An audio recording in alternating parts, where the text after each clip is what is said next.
मैं तुम्हारे पास कभी वापस नहीं आऊँगा। पार्ट 32। अगर आपने पार्ट 1 से पार्ट 31 तक नहीं देखा है तो पहले आप वो देखिए, नहीं तो ये स्टोरी समझ में नहीं आएगी। तो चलिए आज की स्टोरी शुरू करते हैं और ये स्टोरी लास्ट पार्ट है। रूही कहती है, कुणाल अब क्या होगा? सिद्धार्थ सर पिछले 7 साल से डिम्पल का इंतज़ार कर रहे हैं। इन्हें अपना प्यार कब मिलेगा? कुणाल कहता है मिलेगा, सच्चा प्यार होगा तो ज़रूर मिलेगा। 7 साल की तड़प के बाद भगवान को उन पर तरस आ ही गया होगा। तुम चिंता मत करो, सब ठीक हो जाएगा। दूसरी तरफ डिम्पल इस वक्त कार में बैठी अपने बीते दिन की बातें सोच रही थी। और क्या सोच रही थी ये हम लोग जानते हैं। डिम्पल ट्रेन से अपने घर की ओर चली जाती है। डिम्पल अभी अपने घर के सामने खड़ी थी। इतने दिनों बाद अपने घर को देख डिम्पल को बहुत खुशी होती है। डिम्पल आगे बढ़कर दरवाज़ा खटखटाती है, जिसके थोड़ी देर बाद एक लेडी दरवाज़ा खोलती हैं। वो लेडी जब डिम्पल को अपने सामने देखती हैं तो उन्हें एक पल के लिए समझ नहीं आता है कि वो कैसे रिएक्ट करे। लेडी कहती हैं डिम्पल। डिम्पल आगे बढ़कर उन लेडी के गले लग जाती है। डिम्पल कहती है माँ आई मिस यू। लेडी खुश होकर कहती है डिम्पल मेरी बच्ची तू आ गई। वो दोनों एक दूसरे के गले लगे हुए थे कि पीछे से किसी की आवाज़ आई, कौन आया है सृष्टि जी? डिम्पल सृष्टि जी से अलग होकर सामने देखती है। डिम्पल कहती है डैड। डिम्पल अपने पापा के पास दौड़कर जाती है और उनके गले लग जाती है। डिम्पल को अपने सामने देख डिम्पल के पापा के चेहरे पर खुशी और हैरानी दोनों भाव देखे जा सकते थे। डिम्पल के पापा डिम्पल के चेहरे को अपने हाथों में भरकर कहते हैं मेरा बच्चा कैसा है तू, और तूने बताया क्यों नहीं कि तू आज आने वाली है? हम तुझे लेने एयरपोर्ट पर आ जाते। डिम्पल कहती है अगर बता देती तो आपका रिएक्शन कैसे देख पाती। ये सब छोड़िए और ये बताइए बाकी सब कहाँ हैं? मैं सब के लिए गिफ्ट्स लाई हूँ। डिम्पल एक एक करके अपने सभी घर वालों से मिलती है, जिनमें डिम्पल की नाना नानी, बड़े मामा मामी और छोटे मामा मामी शामिल थे। थोड़ी देर बाद डिम्पल और उसकी पूरी फैमिली इस वक्त एक साथ मिलकर खाना खा रहे थे। डिम्पल के पापा तो उसे अपने हाथों से खाना खिला रहे थे। डिम्पल खाते हुए कहती है डैड मैं खाना खा लूँगी, आप अपना खाना खाओ ना।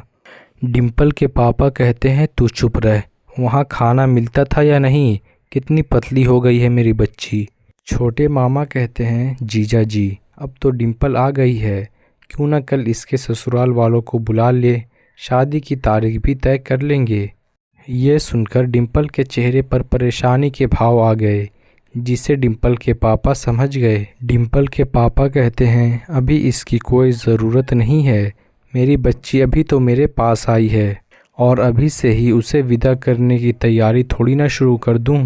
नाना जी कहते हैं ठीक कह रहे हो, अभी कुछ दिन रुक जाते हैं, फिर आराम से शादी की तैयारी शुरू कर देंगे। रात के समय डिम्पल अपने माता और पिता के साथ छत पर खाट बिछाए फैमिली टाइम स्पेंड कर रहे थे। डिम्पल अपना सर अपने पिता के गोद में रखकर सो रही थी। वहीं उसके पिता उसके सर पर हाथ फेर प्यार से उसे निहार रहे थे। डिम्पल की मम्मी कहती है हमारी बेटी वापस आ गई है, कितना अच्छा लग रहा है। डिम्पल के पापा कहते हैं हाँ, मैं बता ही नहीं सकता हूँ, मुझे इसे देखकर कितनी खुशी हो रही है। वक्त कितना तेज़ी से बदलता है, ऐसा लगता है कल ही की तो बात है जब हमने पहली बार उसे गोद में लिया था और अब हम शादी करवाने जा रहे हैं। डिम्पल की मम्मी डिम्पल के पापा के कंधे पर सर रख कर कहती है बिल्कुल ठीक कहा आपने। अपने पहले पति के जाने के बाद मैंने सोचा नहीं था कि कोई मुझे इतना प्यार देगा और मेरी बेटी को भी इतना प्यार देगा। आपकी खुद की बेटी ना होते हुए भी आपने उसे कितना प्यार दिया है। डिम्पल की माँ का नाम है सृष्टि और डिम्पल के पिता का नाम है अरविंद। अरविंद जी कहते हैं ये आप कैसी बातें कर रही हैं? डिम्पल सुन लेगी, वो सिर्फ मेरी बेटी है, आइंदा ऐसी बात की ना तो मुझसे बुरा कोई नहीं होगा। सृष्टि जी कहती हैं डिम्पल अभी सो रही है अरविंद जी, आप इस बात पर इतना पैनिक क्यों हो जाते हैं? अरविंद जी कहते हैं डर लगता है सृष्टि जी, कहीं डिम्पल को इस बारे में पता चल गया तो कहीं वो मुझे गलत ना समझने लगे। अगर उसने मुझे अपना पिता मानने से इनकार कर दिया तो मैं जीते जी मर जाऊंगा। सृष्टि जी कहते हैं, आप डिम्पल से बहुत प्यार करते हैं ना? अरविंद जी कहते हैं, सबसे ज़्यादा, आपसे भी ज़्यादा। मेरे लिए डिम्पल की खुशी से बढ़कर कुछ नहीं। ये सुनकर सृष्टि जी मुस्कुरा देती हैं तो वहीं डिम्पल की आंखों से एक आंसू की बूंद बह जाती है। 2 महीने बाद डिम्पल की शादी की तैयारी शुरू हो गई थी।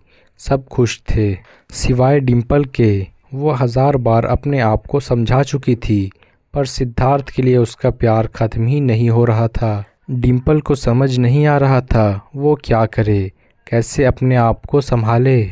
शादी वाले दिन वो अपने रूम में मौजूद अपने फ़ोन में सिद्धार्थ की फ़ोटो को निहार रही थी कि पीछे से कोई उसके कंधे पर हाथ रखता है, जिससे डिम्पल घबरा जाती है और तुरंत अपना फ़ोन छुपा लेती है। वो मुड़कर देखती है तो उसके सामने श्वेता खड़ी थी, जिसे देख डिम्पल चैन की सांस लेती है और तुरंत उसे अपने गले लगा लेती है। डिम्पल कहती है, फाइनली तू आ गई। श्वेता कहती है, अपनी बेस्ट फ्रेंड की शादी कौन मिस करता है? डिम्पल कहती है, हाँ। सिद्धार्थ कैसा है? तेरी उससे बात हुई क्या? श्वेता कहती है, नहीं, तेरे जाने के बाद बस एक बार कार्ड देने गई थी, तब हुई थी आखिरी बार मुलाकात। डिम्पल कहती है, ओह। श्वेता कहती है, डिम्पल तू ठीक है ना? डिम्पल ये सुनकर भावुक हो जाती है और कहती है, श्वेता, मैंने सोचा भी नहीं था ये सब इतना मुश्किल होगा। मैंने बहुत कोशिश की, पर मैं उसे नहीं भूल पा रही हूँ। मैं क्या करूँ, मुझे कुछ समझ नहीं आ रहा। श्वेता कहती है, चिंता मत कर, सब ठीक हो जाएगा। आज तेरी शादी है डिम्पल। डिम्पल कहती है, मालूम है, याद दिलाने की ज़रूरत नहीं है। Mumbai DS company main branch. Siddharth ने 1 महीने पहले ही डीएस कंपनी का नींव खड़ी की थी। सिद्धार्थ अपने केबिन में मौजूद डिम्पल की दी हुई घड़ी को निहार रहा था। तभी उसका फ़ोन बजने लगता है। सिद्धार्थ ने कॉलर आईडी देखी तो श्वेता का वीडियो कॉल था, जिसे देख वो हैरान हो गया। सिद्धार्थ कहता है, ये मुझे क्यों वीडियो कॉल कर रही है? सिद्धार्थ कॉल अटेंड करता है। श्वेता कहती है, हाय सिद्धार्थ। सिद्धार्थ कहता है, हाय, आज अचानक तुम्हें मेरी याद कैसे आ गई? श्वेता कहती है, लगता है तुम भूल गए, आज क्या है? सिद्धार्थ सोच में पड़ जाता है। तभी उसकी नज़र कैलेंडर पर जाती है, जिसे देख वो हैरान और परेशान हो जाता है। सिद्धार्थ कहता है, आज डिम्पल की शादी है? श्वेता कहती है, हाँ। चलो, तुम्हें याद तो है। तुम्हें क्या लगा यहाँ नहीं आओगे तो बच जाओगे? पूरी शादी दिखाऊंगी तुम्हें। वो देखो, डिम्पल आ रही है। श्वेता फ़ोन का कैमरा डिम्पल की तरफ करती है। डिम्पल दुल्हन के जोड़े में सजी हुई थी। सृष्टि जी और डिम्पल की मामियाँ उसे मंडप की ओर लेकर जा रही थीं। डिम्पल इस वक्त इतनी खूबसूरत लग रही थी कि सिद्धार्थ की नज़र हट नहीं पा रही थी। वो उसे प्यार से निहारे जा रहा था, लेकिन डिम्पल को मंडप में किसी और के साथ देख सिद्धार्थ को होश आता है। किसी और के हाथ में डिम्पल का हाथ। सिद्धार्थ के दिल के हज़ारों टुकड़े हो रहे थे। शादी की रस्म धीरे धीरे आगे बढ़ रही थी और अब बारी थी मांग में सिंदूर भरने की। उसके बाद मंगलसूत्र और फेरे होने थे। दूल्हा धीरे धीरे अपना हाथ डिम्पल की मांग की तरफ बढ़ा रहा था। सिद्धार्थ से अब और नहीं देखा गया और उसने फ़ोन कट कर दिया। जोर से झटके से डिम्पल अपनी सोच से बाहर आती है और अब अभी प्रेजेंट में क्या हो रहा है हम लोग ये जानते हैं। रिया कहती है, हम पहुंच गए। डिम्पल कहती है, अच्छा। डिम्पल कार से निकलकर होटल के अंदर चली जाती है। डिम्पल अपने रूम में सिद्धार्थ के बारे में सोच रही थी। वो आपसे बहुत प्यार करते हैं डिम्पल। पछतावे में डूबे इंसान को एक मौका मिलना चाहिए। डिम्पल अपना सर झटक बेड पर जाती है और सो जाती है। अगले दिन सिद्धार्थ हमेशा की तरह फेरी कैफ़े में आया हुआ था। सिद्धार्थ फेरी कैफ़े के चारों ओर देख अपना लैपटॉप ओपन किया और काम करने लगा। तभी कोई उसके लिए कॉफ़ी लेकर आता है। सिद्धार्थ कहता है, थैंक यू। फिर उसे आवाज़ आती है, यूर वेलकम सर। ये आवाज़ ये डिम्पल थी। सिद्धार्थ यकीन नहीं कर पा रहा था कि ये सच में है। उसकी हिम्मत नहीं हो रही थी। वो अपना सर उठाकर उसे देख सके। उसे डर था कि ये उसका वहम ना हो। फिर भी बहुत हिम्मत कर सिद्धार्थ सर उठाता है। उसकी आंखें हैरानी से बड़ी हो जाती है क्योंकि उसके सामने डिम्पल थी। वो खुशी से अपनी जगह से उठता है और डिम्पल को गले लगा लेता है। सिद्धार्थ उससे अलग होकर कहता है, डिम्पल तुम यहाँ? मुझे यकीन नहीं हो रहा है। कैसी हो? डिम्पल कहती है, मैं ठीक हूँ, तुम कैसे हो? सिद्धार्थ कहता है, वैसा ही जैसे तुम छोड़ कर गई थी। तुम्हारा पति वो कैसे हैं? तुम उनके साथ आई हो? डिम्पल कहती है, तुम मेरी शादी में क्यों नहीं आए? सिद्धार्थ कहता है, मैं तुम्हारी तरह मजबूत नहीं हूँ जो तुम्हें किसी और के साथ आसानी से देख लूँ। डिम्पल कहती है, आई लव यू। डिम्पल ने फालतू की बात ना करते हुए सीधे मुद्दे की बात की। वहीं सिद्धार्थ को अपने कानों पर विश्वास नहीं हुआ। सिद्धार्थ कहता है, हाँ क्या कहा तुमने? डिम्पल कहती है, वही जो तुमने सुना। सिद्धार्थ कहता है, ये कैसा मजाक है डिम्पल? तुम्हारे हस्बैंड तुमसे नाराज़ हो जाएंगे। डिम्पल कहती है, क्या तुम्हें मेरी मांग भरी हुई दिख रही है? गले में मंगलसूत्र या सगाई की अंगूठी नज़र आ रही है जो तुम मुझे शादीशुदा समझ रहे हो? सिद्धार्थ कहता है, पर श्वेता ने वीडियो कॉल किया था, वो दूल्हा तुम्हारी मांग भरने वाला था। उसके बाद? डिम्पल कहती है, उसके बाद क्या हुआ?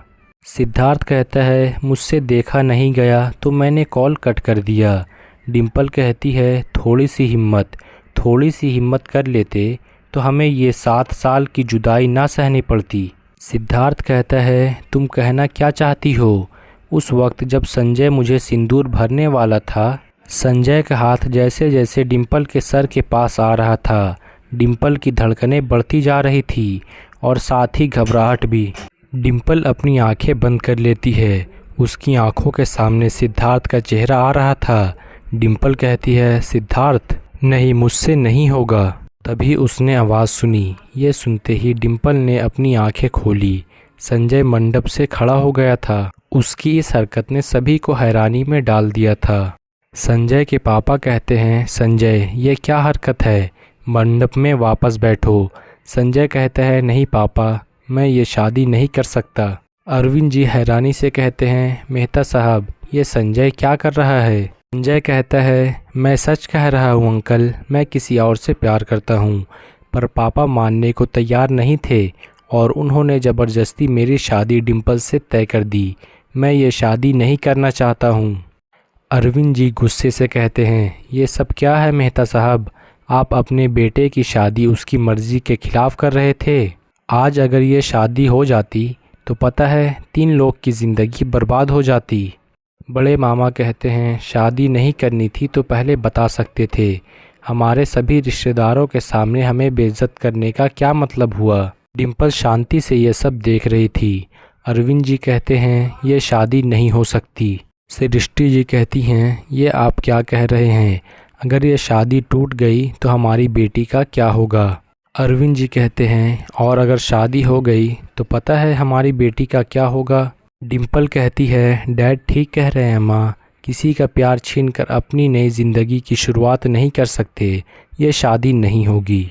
शादी टूट चुकी थी। सभी रिश्तेदार बातें करते हुए वहाँ से चले गए। अरविंद जी सर पकड़कर वहीं बैठे हुए थे। अरविंद जी कहते हैं, क्या सोचा था क्या हो गया? नानी जी कहती हैं, अरविंद परेशान क्यों होते हो? हम डिम्पल के लिए कोई और लड़का देख लेंगे। अरविंद जी कहते हैं, हाँ आप ठीक कह रही हैं। डिम्पल कहती है, डैड अब मुझे किसी से शादी नहीं करनी। बड़ी मामी कहती है, डिम्पल ये तू क्या कह रही है? डिम्पल कहती है, डैड मुझे आपसे कुछ बताना है। अरविंद जी कहते हैं, बोलो क्या बताना है? डिम्पल एक गहरी सांस लेती है और सिद्धार्थ के बारे में सब कुछ बता देती है। सब सुनने के बाद वहाँ शांति फैल गई। बड़े मामा कहते हैं, डिम्पल हमने तुम्हें वहाँ पढ़ने के लिए भेजा था और तुम वहाँ ये सब कर रही थी, शर्म नहीं आती? अरविंद जी गुस्से से कहते हैं, कुमार कोई मेरी बच्ची से ऐसे बात नहीं करे, मुझे ये हरगिज़ बर्दाश्त नहीं। बड़े मामा कहते हैं, पर जीजा जी। अरविंद जी कहते हैं, मुझे कुछ नहीं सुनना।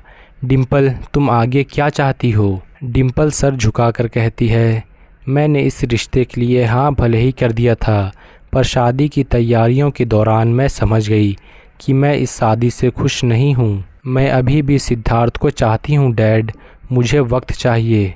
अरविंद जी कहते हैं कोई बात नहीं, तुम जो चाहोगी वही होगा। जब तक तुम नहीं चाहोगी तुम्हारी शादी नहीं होगी। डिम्पल उनके गले लगकर कहती है thank you dad. Arvind ji कहते हैं मैं तो तुम्हें हमेशा से कहता आया हूँ, मेरे लिए तेरी खुशियों से बढ़कर कुछ नहीं है। श्वेता डिम्पल को लेकर आओ। श्वेता कहती है जी अंकल। श्वेता डिम्पल को वहाँ से लेकर चली जाती है। दोनों के जाने के बाद नाना जी कहते हैं अरविंद ये कैसा फ़ैसला है, वो बच्ची है, ऐसे में उसे शादी रिश्ते इनकी समझ नहीं है। डिम्पल को उस लड़के को भूलने में कितना वक्त लगेगा क्या पता।